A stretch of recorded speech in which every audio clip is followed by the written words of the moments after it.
Hi, I'm Rodney Miller. And I'm Jan Carl. Thanks for choosing to watch this clip from our Small Town Big Deal YouTube channel. For full episodes, go to our website, smalltownbigdeal.com. And subscribe to our YouTube channel to find all kinds of great clips. Now enjoy the video. The Tuskegee Airmen were members of the very first squadron of African-American pilots in the history of the US Army Air Corp. This National Historic Site at Molten Field in Tuskegee honors them. National Park Ranger Vester Marable is an expert on the Tuskegee Airmen and walks us through this critical piece of American history. The Tuskegee Airmen were the bombardiers, the navigators, the pilots, but they were also the grounds crew, the cooks, the mechanics. But in the early 1940s, they still battled segregation and prejudice in many parts of the U.S. They had to fight for the right to fight for America. This is a time period where many people believed that people of color could not fly. John Lee Spencer remembers what it was like to be fighting a war on two fronts.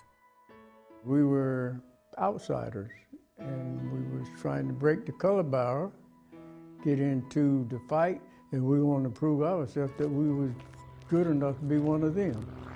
We proved that you could be whatever you wanted to be or whatever our government would let you be.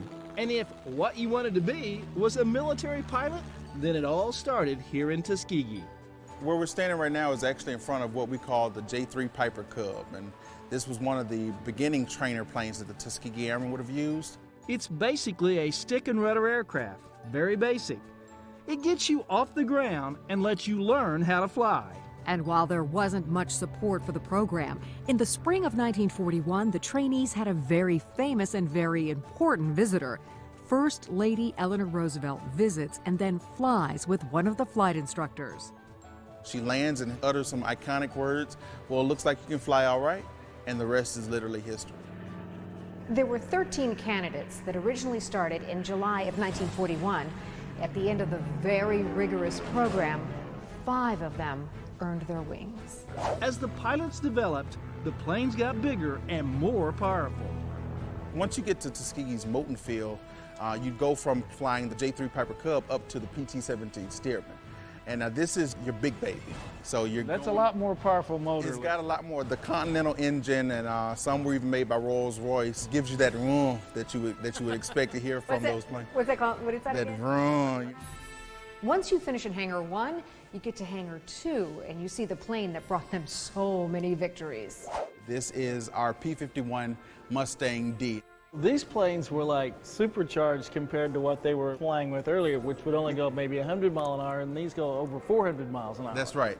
The airmen became affectionately known as the Red Tails for the distinctive red paint applied to their P-51's tail.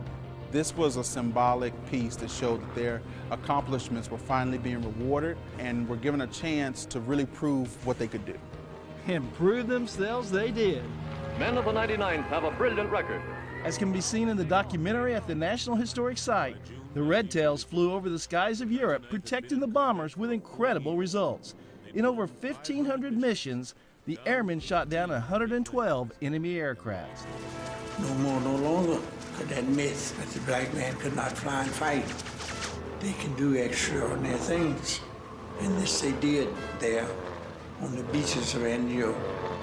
Even after all of their victories abroad during the war, when they got home, the Tuskegee Airmen still had a long road ahead of them.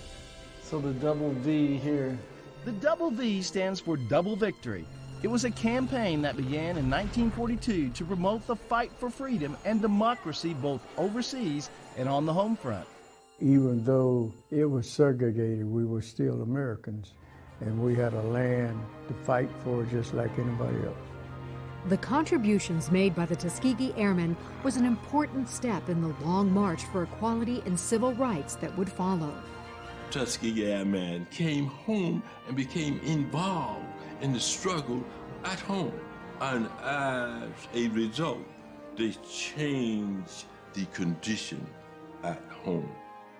May the accomplishments of these brave heroes continue to inspire, and may their spirit always soar. Thanks for watching this clip from Small Town Big Deal. Don't forget to click the subscribe button and be sure to click the bell so you'll be notified when we upload new videos. Also, click the like button. To see full episodes, go to www.smalltownbigdeal.com.